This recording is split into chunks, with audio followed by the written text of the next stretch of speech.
Bapak dan Ibu, Saudara kekasih Tuhan, mari sebelum kita menerima sabda firman Tuhan, kita bersatu hati mohon pimpinan Tuhan di dalam doa.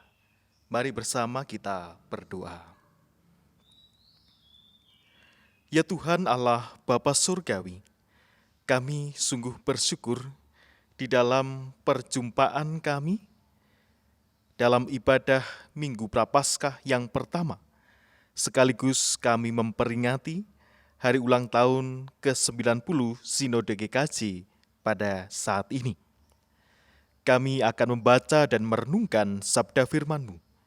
Kiranya Roh-Mu yang kudus menuntun, menerangi setiap hati dan pikiran kami, sehingga kami dapat memahami kehendak Tuhan melalui firman-Mu itu.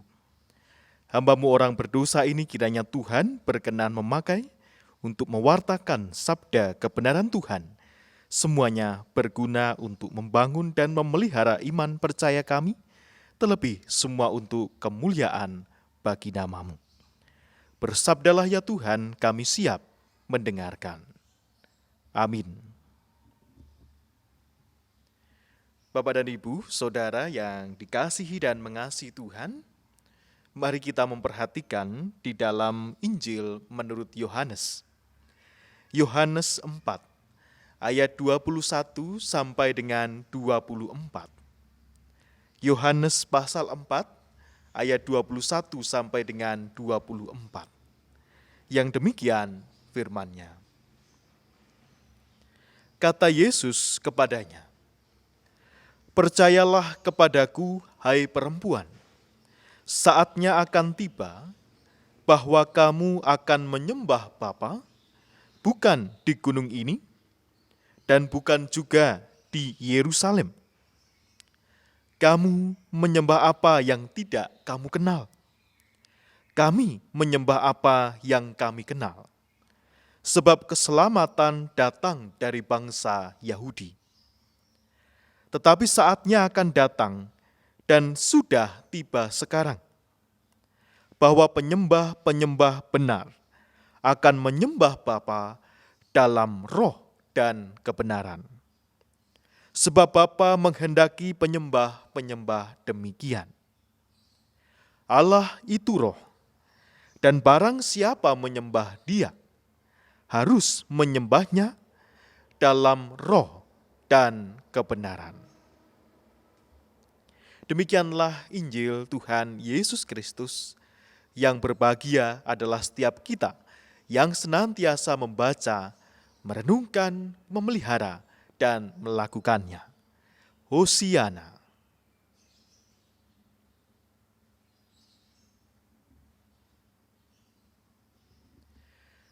Ibu dan Bapak, Saudara yang dikasihi dan mengasihi Tuhan Yesus Kristus, selamat pagi dan shalom. Pertama-tama kami menyampaikan salam persekutuan dari segenap majelis dan jemaat GKJ Karangpendo di Klasis Yogyakarta Utara kepada seluruh Bapak dan Ibu Saudara, majelis dan jemaat GKJ Gombong yang dikasihi Tuhan. Ibu Bapak dan Saudara, perkenalkan, nama saya Immanuel Geopaski. Saya melayani sebagai pendeta di GKJ Karangpendo.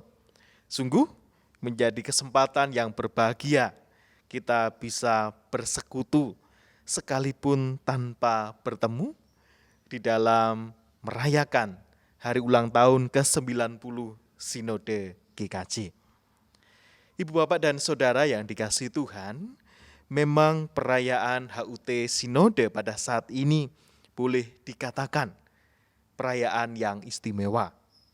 Karena di tahun-tahun sebelumnya kita melaksanakan yang disebut dengan tukar mimbar sinode, di mana masing-masing pendeta diutus, kemudian masing-masing gereja juga menerima pendeta dari berbagai tempat, berjumpa secara langsung, dapat mengetahui secara langsung bertatap muka sebagai bagian dari persekutuan. Tetapi situasi pandemi menyebabkan hal itu tidak mungkin lagi dilakukan secara tatap muka, akan tetapi kita masih diberikan anugerah oleh Tuhan bersekutu, beribadah sekalipun tanpa bertemu. Nah, Ibu Bapak dan Saudara yang dikasihi dan mengasihi Tuhan, memang sudah setahun kurang lebih kehidupan kita dilanda pandemi COVID-19 dan dampaknya sungguh luar biasa. Kehidupan masyarakat kita berubah sedemikian rupa. Tidak terkecuali kehidupan gereja, persekutuan juga mengalami perubahan-perubahan. Tidak terkecuali juga adalah kehidupan keluarga kita sendiri. Tentu ketika melihat persoalan ini, kita mungkin melihat sisi-sisi negatifnya. Ya, memang terjadi banyak pergumulan, banyak tantangan bahkan persoalan. Tetapi toh Tuhan terus menyertai kehidupan kita sekalian. Dan bolehlah pada saat ini kita coba melihat di balik semuanya ini, kira-kira apa yang bisa kita petik pelajaran. Coba Bapak Ibu lihat dampaknya bagi keluarga kita masing-masing. Di mana sebelum-sebelumnya keluarga itu untuk mencari waktu bertemu, mencari waktu merasakan kebersamaan sulit sekali. Tetapi karena pandemi saat ini waktu lebih banyak bagi keluarga-keluarga, bagi orang tua, bagi anak, bagi pasangan dan keluarga besar untuk bertemu satu dengan yang lain. Artinya kehidupan keluarga kembali dikuatkan di situasi di tengah pandemi. Sekalipun memang Bapak dan Ibu Saudara bahwa tantangan dan juga pergumulan muncul di sana-sini seperti saya sebutkan tadi. Dalam kehidupan bergereja juga demikian. Bahwa di tengah situasi pandemi gereja-gereja dimanapun berada, dituntut untuk menyelenggarakan ibadah secara virtual atau secara online. Kita juga mengalami keterbatasan-keterbatasan di sana-sini dalam rangka penyelenggaraan pelayanan virtual seperti ini. Keterbatasan alat, keterbatasan dana, keterbatasan sumber daya manusia, dan belum lagi ketika sudah terselenggara ibadah secara online itu, jemaat-jemaat juga tidak semuanya bisa mengakses ibadah-ibadah online. Secara khusus adalah bagi kelompok usia adiuswo, bagi para simbah, para eyang-eyang yang mungkin kesulitan dalam mengakses ibadah online. Nah, Ibu Bapak dan Saudara yang dikasihi Tuhan, demikianlah kurang lebih dinamika yang kita alami sebagai gereja, sebagai keluarga, sebagai persekutuan di tengah-tengah pandemi saat ini. Nah, Bapak dan Ibu Saudara, kita tadi membaca bagian dari firman Tuhan yang diambil dari Yohanes pasal 4 ayat 21 sampai dengan 24. Dari dasar firman yang khusus dipilih dalam rangka HUT dan tukar mimbar ini, kita mendapati bagaimana di sana ada sebuah pergumulan, ada sebuah tantangan, bahkan ketegangan antara orang-orang Yahudi dan orang-orang Samaria. Karena stigma masyarakat Yahudi terhadap orang-orang Samaria pada saat itu sebegitu negatifnya. Demikian pula sebaliknya ketika orang-orang Samaria memandang orang-orang Yahudi. Mengapa demikian? Ada alasan sejarah bahwa akar dari orang-orang Samaria adalah penduduk Israel Utara yang pada tahun 722 sebelum Masehi ditaklukkan oleh bangsa Asyur. Nah, kebijakan Asyur pada saat itu adalah membuang sebagian penduduk Israel Utara ke tempat lain dan memasukkan penduduk bangsa-bangsa lain ke Israel Utara. Nah, hal itu dilakukan oleh Asyur memang untuk mencegah pemberontakan. Orang-orang Samaria karena kebijakan ini kemudian dianggap sebagai hasil asimilasi atau kawin campur antara orang-orang Israel dengan bangsa-bangsa lain yang ditempatkan di sana. Dan sebagai dampak dari hal itu, orang-orang Samaria tidak lagi dianggap sebagai murni identitas atau keturunan bangsa Yahudi. Nah, pergumulan juga terjadi dalam bentuk ketegangan. Karena pusat ibadah orang-orang Samaria adalah di Gunung Gerizim, di mana mereka juga punya bait Allah di sana, sedangkan orang-orang Yahudi meyakini Yerusalem adalah pusat ibadah mereka di bait Allah yang dibangun di kota suci Yerusalem. Nah, ketegangan terus berlanjut karena persoalan historis dan juga persoalan secara religius, spiritualitas itu. Namun Bapak dan Ibu Saudara yang dikasihi Tuhan, di dalam Yohanes 4, kita bisa mendapati bagaimana Yesus Kristus yang notabene adalah seorang Yahudi juga bertemu dan bercakap-cakap dengan perempuan Samaria. Perempuan Samaria ini memang tanpa nama, yang tidak disebutkan namanya di dalam Injil Yohanes. Apalagi perempuan Samaria itu minta tolong membagikan air sumur Yakub adalah dipandang menjadi sesuatu yang cukup kontradiktif pada saat itu. Namun Bapak dan Ibu Saudara, perjumpaan itu antara Yesus Kristus yang adalah orang Yahudi dengan perempuan Samaria sebetulnya adalah perjumpaan yang mengubahkan, perjumpaan yang memperbaiki sebuah relasi yang tegang atau sebuah tantangan yang tidak mudah dihadapi oleh kedua bangsa itu. Dan di sana perempuan itu mengatakan, "Berilah aku minum." Lalu Tuhan Yesus memberikan ia air. Dan ia dikatakan, "Masakan engkau seorang Yahudi minta kepadaku yang Samaria?" Perkataan perempuan Samaria ketika Tuhan Yesus mengatakan, "Berilah aku minum." Nah, di sini Bapak dan Ibu Saudara, Yesus memaknai perjumpaan dengan perempuan Samaria tersebut untuk mendalami soal air sebagai kebutuhan harian. Air menyediakan dirinya bagi semua orang, apapun bangsanya, siapapun yang haus, yang letih dan lesu, diberikan kelegaan ketika meminum dari air. Yesus membawa percakapan makin dalam hingga menawarkan sumber air kehidupan yang kekal. Di manakah sumber mata air kehidupan yang kekal itu? Dan Yesus memperkenalkan dirinya sebagai air hidup yang dapat ditimba dan dinikmati bagi hidup semua orang. Jadi relasi yang terbangun di sana meruntuhkan setiap sekat, meruntuhkan setiap ketegangan, dan bahkan mengatasi persoalan dan tantangan.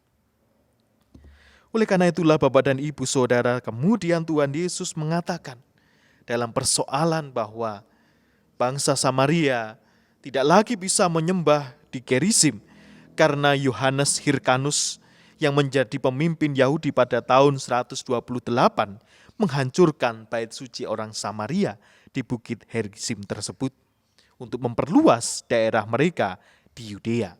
Oleh karena itulah Tuhan Yesus mengatakan bahwa pada dahulu memang orang-orang Samaria menyembah di bukit Gerizim tersebut, tetapi kemudian penyembah-penyembah yang benar adalah menyembah di dalam roh dan kebenaran. Apa maknanya menyembah dalam roh dan kebenaran? Dalam roh menunjukkan adanya tingkatan di mana penyembah yang benar itu harus menghampiri Allah dengan hati yang sungguh-sungguh dan roh yang diarahkan oleh kehidupan dan tindakan Roh Kudus. Artinya menyembah Tuhan Allah harus di dalam roh. Dan menyembah Allah itu tidak terbatas pada tempat-tempat tertentu. Tidak di Gerizim atau di tempat-tempat yang lain. Karena Allah hadir di dalam roh. Dan yang kedua, di dalam kebenaran. Ini merupakan ciri Allah yang terjelma di dalam Kristus dan menjadi hakikatnya di dalam Roh Kudus yang merupakan inti dari Injil itu sendiri. Jadi penyembahan yang harus dilaksanakan menurut kebenaran Bapa yang dinyatakan di dalam Anak dan diterima melalui Roh Kudus. Jadi penyembah-penyembah yang benar. Ibadah-ibadah itu dilakukan di dalam roh dan kebenaran, tidak terbatas pada tempat dan juga perjumpaan. Ibu dan Bapak Saudara kekasih Tuhan, di tengah perayaan HUT Sinode ke-90 pada saat ini, kita menggumuli tema bersekutu tanpa bertemu. Memang banyak tantangan dalam pemeliharaan iman, termasuk juga dalam pelaksanaan ibadah dan sakramen yang dilakukan tanpa tatap muka.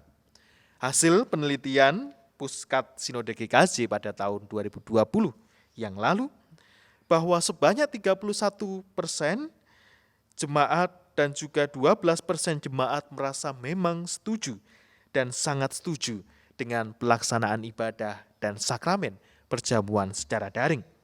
Tetapi angka yang masih merasakan keraguan-raguan juga cukup tinggi, yaitu 29%. Sedangkan jemaat yang merasa tidak setuju dengan pelaksanaan ibadah dan jaga sakramen secara daring sejumlah 20%. Artinya apa Bapak Ibu Saudara?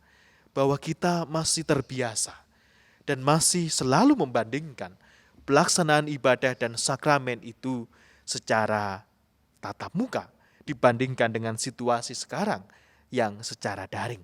Jadi idealnya ibadah bersekutu, sakramen perjamuan itu ya tatap muka, bertemu secara langsung, dilayani oleh pendeta, oleh majelis gereja dan lain sebagainya.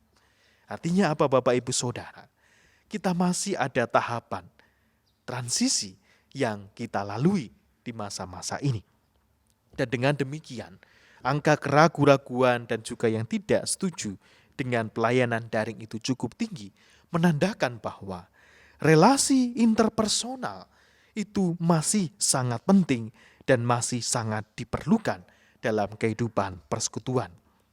Jadi relasi itu mengibaratkan bahwa gereja kita adalah komunitas dan gereja kita adalah keluarga. Artinya tidak bisa digantikan dengan pertemuan maupun juga hal-hal lain yang secara daring. Nah, pada saat yang sama Bapak dan Ibu Saudara, kita juga diberikan anugerah oleh Tuhan tadi, bahwa kehidupan keluarga kita semakin dikuatkan. Artinya fondasi kehidupan berkeluarga semakin dikuatkan di masa pandemi ini. Hal ini melanjutkan apa yang dikatakan dalam tata gereja kita, bahwa keluarga adalah gereja kecil dan keluarga adalah tempat persemaian iman. Artinya kita kembali pada makna keluarga. Keluarga dikuatkan sebagai wujud awal dari gereja itu sendiri dan bentuk awal dari persemaian iman. Yang artinya pendidikan iman yang terus-menerus tentu dalam relasi yang intergenerasi.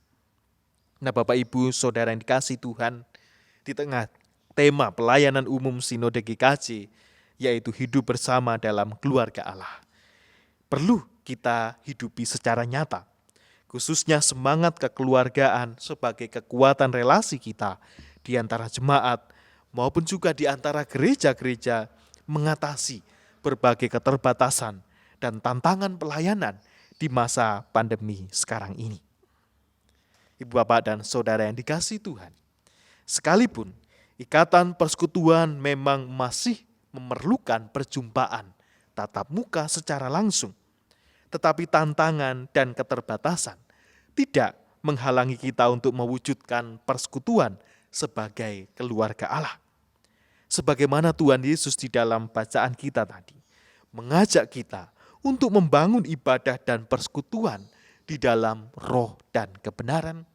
Dan Tuhan Yesus mengajak kita untuk terus-menerus berusaha mengatasi segala persoalan, pergumulan, bahkan tantangan-tantangan di tengah situasi pandemi saat ini. Selamat bersekutu Bapak dan Ibu Saudara yang dikasihi Tuhan, sekalipun tanpa bertemu, karena ikatan kita sekalian adalah ikatan di dalam roh dan kebenaran. Biarlah keluarga-keluarga kita sekalian menjadi tempat yang utama dalam hadirnya roh dan kebenaran Tuhan untuk membangun persekutuan, membangun ibadah, dan tempat persemaian iman, serta di dalam keluarga-keluarga pula. Segala gap, segala kesenjangan antar generasi dapat diatasi karena kita adalah bagian dari keluarga Allah. Selamat HUT ke-90 Sinode GKJ, kiranya semakin maju di dalam melayani Tuhan dan semakin maju pula di dalam menjadi berkat bagi seluruh jemaat GKJ maupun masyarakat yang lebih luas, bangsa dan negara. Tuhan memberkati. Amin. Mari Bapak dan Ibu, saudara yang dikasihi Tuhan, kita mengambil saat hening.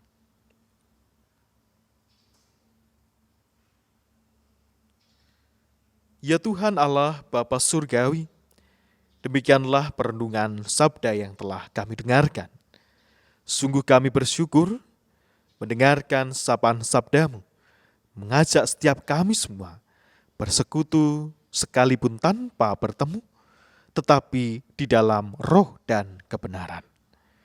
Biarlah ya Tuhan ikatan kami sekalian dalam kesatuan sinode gereja-gereja Kristen Jawa terus diteguhkan, saling menguatkan menopang satu jemaat dengan jemaat yang lain, satu gereja dengan gereja yang lain, sehingga sungguh terwujud kehidupan gereja kami yang hidup sebagai keluarga Allah. Biarlah GKJ terus menjadi berkat, GKJ terus menjadi sarana pewartaan iman, dan juga sarana pemeliharaan iman kami sekalian. Dan kehadiran GKJ dirasakan menjadi berkat bagi setiap orang. Inilah ya Tuhan syukur dan doa kami. Di dalam Tuhan Yesus Kristus kami berdoa. Amin.